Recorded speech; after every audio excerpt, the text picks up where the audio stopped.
네, 안녕하십니까. 오늘은 학습지 22장 일제 국권 침탈 파트를 같이 보도록 하겠습니다.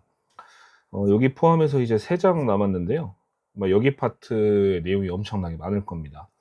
사건의 흐름도 잡아야 되고 또 여러 가지 조약들이 체결되는데 그 조약의 내용도 같이 좀 보셔야 되거든요. 그래서 아마 되게 좀 공부하기 힘든 파트가 될 텐데요. 어쩌겠습니까? 해야죠. 자, 한번 해보도록 하겠습니다. 러일 전쟁부터 시작을 해야 됩니다. 러일 전쟁이 계기가 돼서 우리나라 국권이 이제 빼앗기는 그런 과정인데요. 자, 러일 전쟁이 왜 일어났는가 보겠습니다.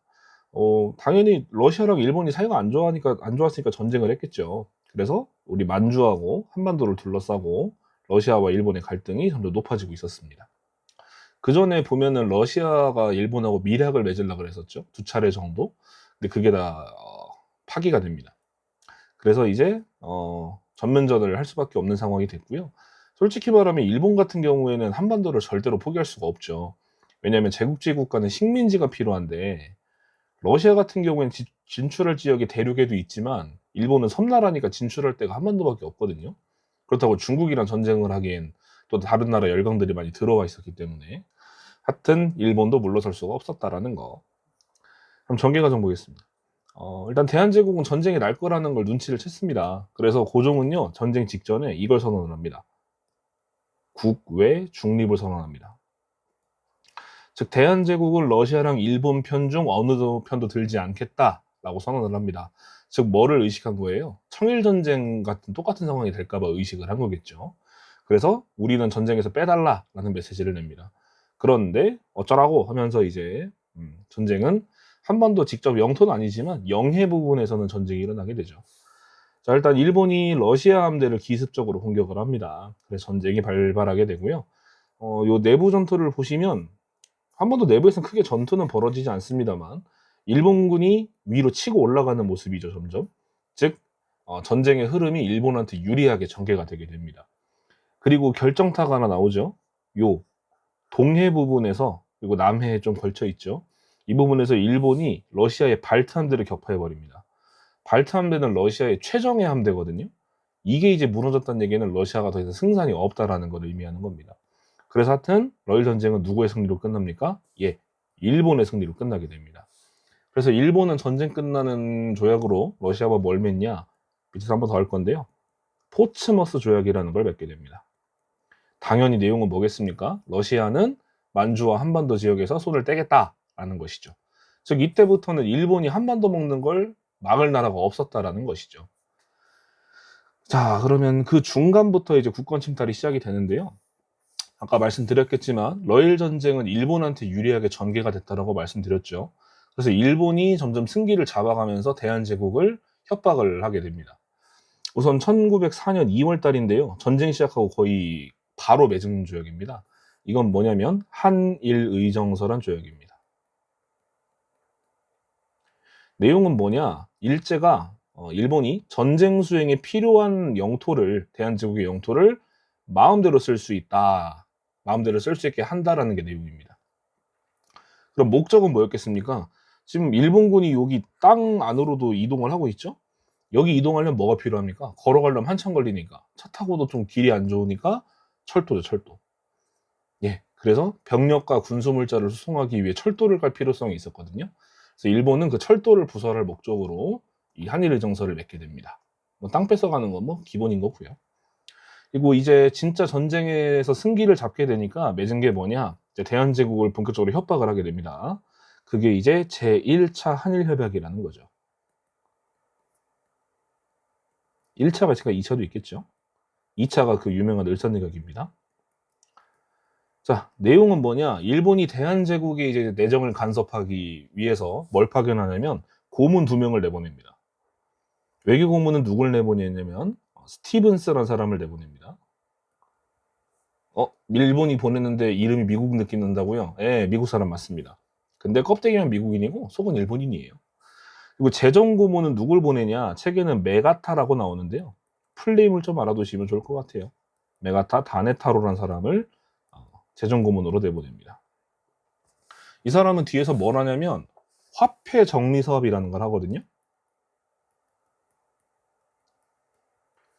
이거 되게 중요한 내용이긴 한데요. 지금 시험 범위에 못 들어갔거든요. 이 뒤에 이제 바로 나올 내용들입니다. 이게 뭐냐면요. 간단히 말씀드리면 대한제국에서 원래 속에 또 화폐 있잖아요. 그거를 새 돈으로 바꾸는 건데 그 화폐의 품질에 따라서 환전하는 양을 다르게 매겨버립니다. 그리고 이거를 기한을 정해놔요.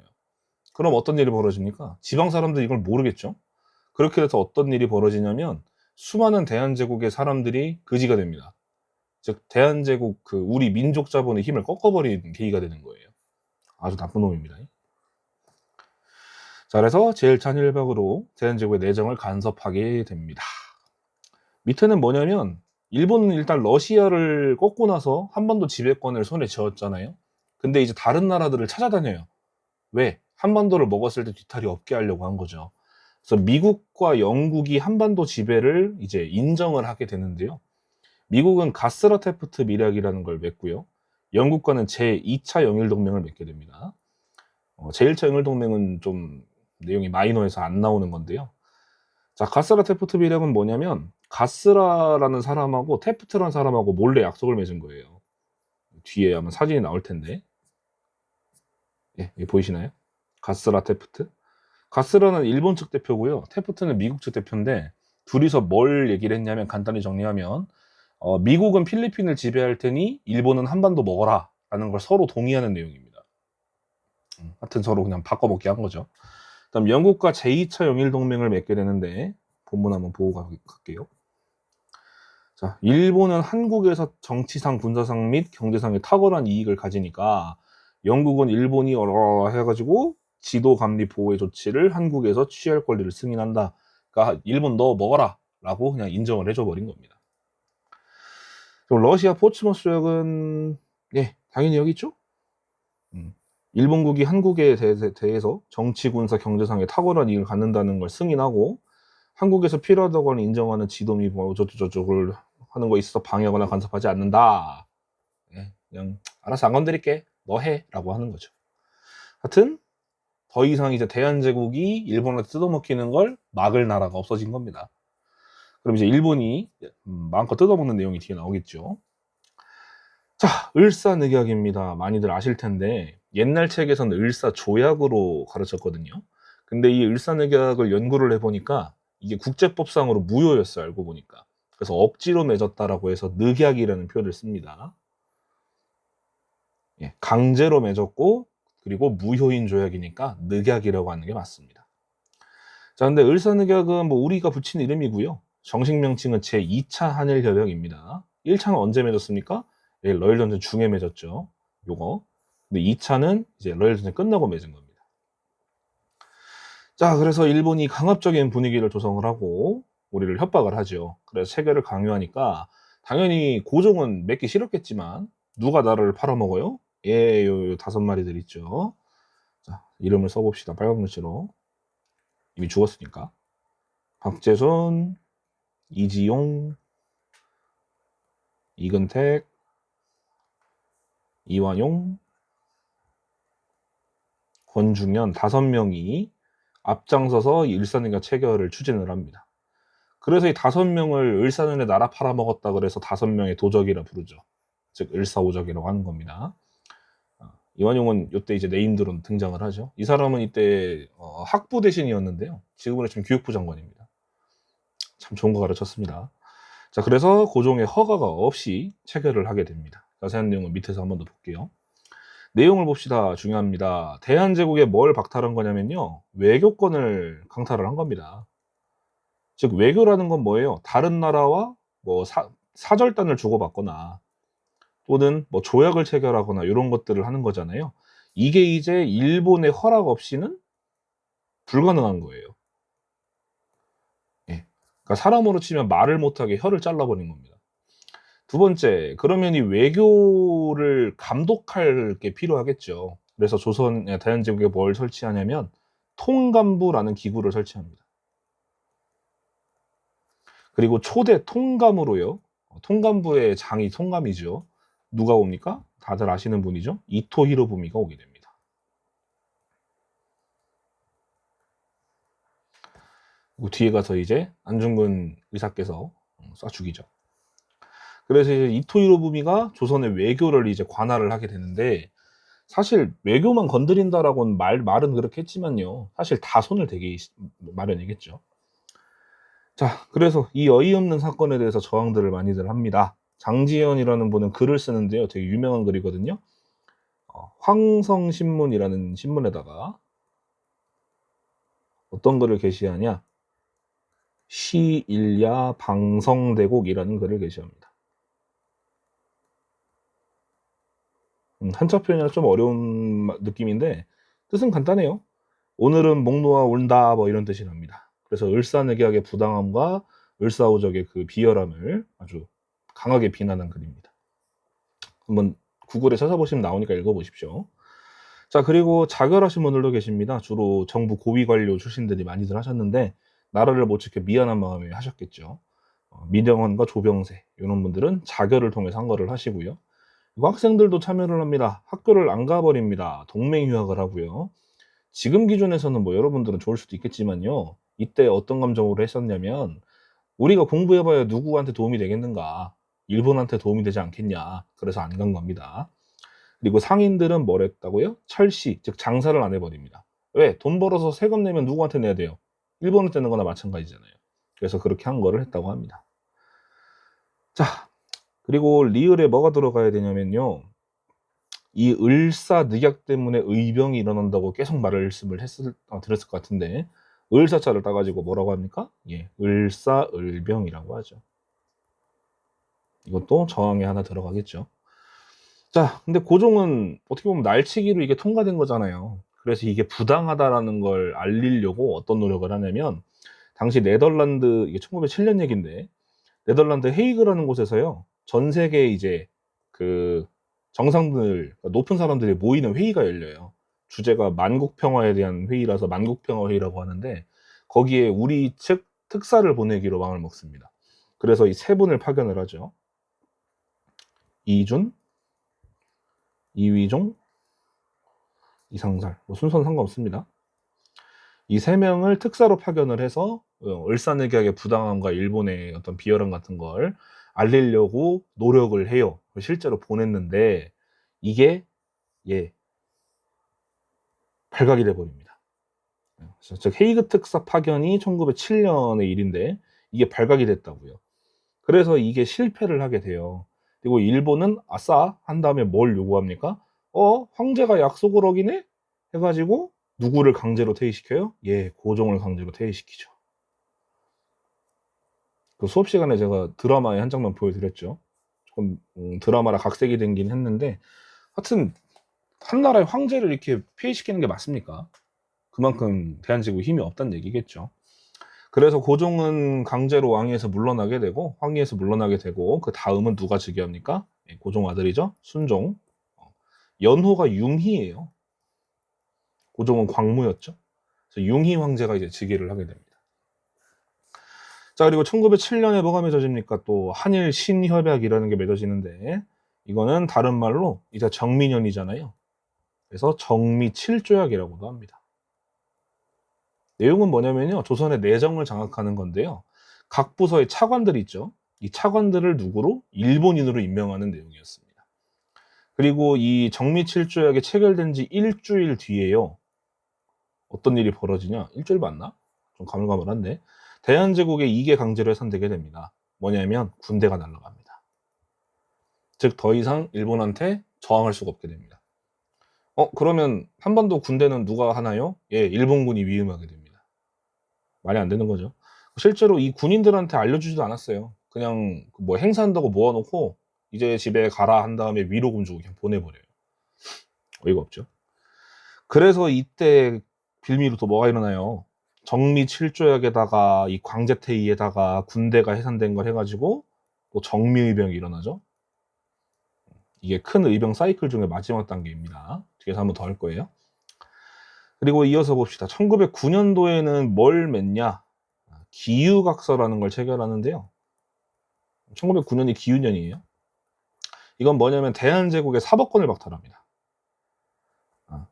그리고 1910년 넘어가겠습니다. 이때가 마지막 연도죠. 우선 대한제국의 경찰권을 박탈을 한 다음에 마지막으로 이제 다 털어먹었잖아요. 이제 뭐 할 차례입니까? 꿀꺽 할 차례죠. 그래서 1910년 8월 22일 날에 한국병합조약이라는 걸 체결하게 됩니다. 사실 이것도 명칭이 좀 여러 가지가 있었는데요. 뭐 한일 합방조약, 뭐 일한 합방조약 뭐 이렇게도 말하는데, 일단 우리 측이 부를 때는 한자가 먼저 들어간 게 맞아요.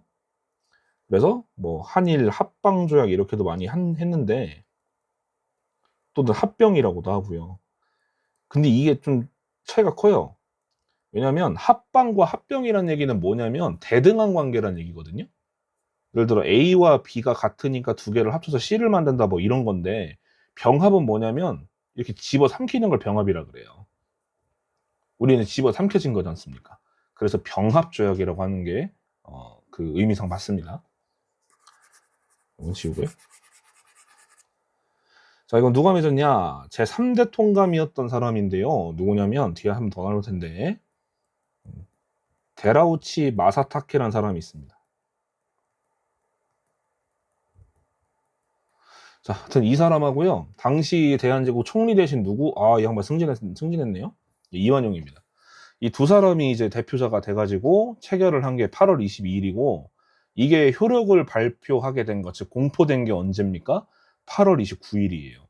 그래서 이때 기준으로 우리가 나라를 잃게 된 겁니다. 일본의 식민지가 됐죠. 그래서 대한제국은 조선이란 이름으로 일본의 한 지역이 돼버립니다. 그래서 일본이 우리 옛날에 비하하는 표현으로 뭐라 그랬습니까? 조센징이라고 불렀잖아요. 그게 조선 지역 놈들 뭐 이런 뜻이라고 이해하시면 되겠습니다. 지역 비하 같은 느낌도 조금 있죠.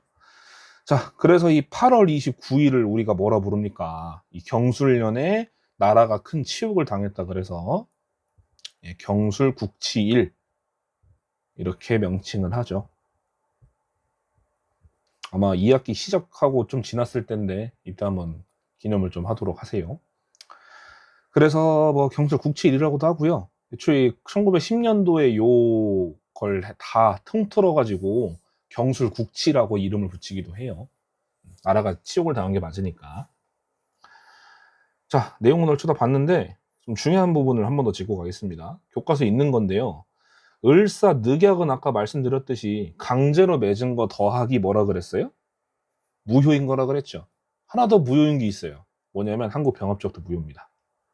뭐에 근거에 무효냐? 국제법상 무효예요. 국제법상. 즉 나라와 나라 사이의 조약이 성립될 때는 뭐가 필요하냐면 반드시 세 개가 있어야 되거든요. 하나라도 빠지면 안 돼요. 첫 번째가 위임, 두 번째가 조인, 마지막이 비준입니다. 위임은 뭐예요? 황제들끼리 도장 챙겨가서 찍진 못하잖아요. 그래서 대표자를 임명하고 권한을 넘겨주는 걸 위임이라 하고요. 황제가 너 하고 와 라고 하는 게 위임이고, 조인은 실제로 대표자들이 모여서 서명하고 도장 찍는 게 조인이에요. 그럼 이제 도장 찍어갖고 뭐 해요? 서로 챙겨가서 황제한테 보고를 올려야겠죠. 그래서 마지막으로 황제가 이거 잘 됐다 해라 허락을 해야 됩니다. 그게 비준이에요. 즉 요 3단계가 다 이루어져야 국제법상 효력이 있는 조약이 되는 건데, 을사늑약은 미비한 점이 뭐냐? 첫 번째, 고종이 서명과 도장을 찍은 적이 없습니다. 그럼 뭘 안 한 건데요? 왕이 그거를 확인을 했다 못했다? 예, 못했다. 즉 비준을 받지 못한 겁니다. 여기서부터 무효예요. 한 줄 더 떠서 뭐 했냐? 그 조인한 사람이 박재순이거든요. 근데 박재순은요, 조인은 했지만 위임받은 적이 없어요. 그럼 뭐예요? 위임받지 못한 사람이 조인을 한 거면 위임과 조인 모두 효력이 없는 거죠. 그래서 셋 다 효과가 없는 겁니다. 자, 양아치예요, 양아치. 자, 그리고 하나 더, 이건 좀 부가적인 거긴 한데, 조약에 이름을 쓰는 칸이 비어 있었대요. 그러니까 이게 뭔지도 설명을 안 하고, 즉 백지계약서 쓴 거나 마찬가지인 거죠. 이런 게 어딨냐고요. 그래서 의사늑약은 무효라는 겁니다. 자, 그리고 한국병합조약은 왜 무효냐? 순종이 도장을 찍었거든요. 근데 도장만 찍으면 무슨 효과가 있어요? 이 사람이 자기 의지로 찍었는지 강제로 찍었는지 모르죠. 그래서 뭘 해야 되냐면, 나중에 계약 쓸 때도 마찬가지인데 사인을 하셔야 돼요. 이름을 쓰시고 그 옆에 도장을 찍어야 돼요. 원래는. 근데 도장만 찍혀 있다라는 건 뭡니까? 서명을 안 했다라는 건 순종이 허락한 적이 없다라는 거죠. 누가 도장만 날치기 해서 찍어버린 겁니다. 즉, 뭘 받지 못한 거예요? 이것도 비준을 받지 못한 겁니다. 그래서 병합조약도 원칙대로 무효입니다. 즉, 이게 진짜 국가 간 소송을 만약에 하게 된다고 치면 일제강점기란 시기는 없는 거예요. 법적으로 보자면. 왜? 이게 무효니까요. 근데 이거는 그 이후에 밝혀진 것이고, 사실 조약이 유효하든 무효하든 간에 이미 힘의 논리상 일본한테 먹힐 수밖에 없었습니다. 나라가 힘이 없으면 그렇게 서러운 법이죠. 그래서 긴 내용들 좀 정리를 해봤고요. 여기는 그 다른 그 그림을 좀 따다 놓은 건데 왜 넣었냐면 타임라인 좀 그려보시라고 좀 넣은 거예요. 뭘 잘 보셔야 되냐면 이렇게 그으셔야 돼요.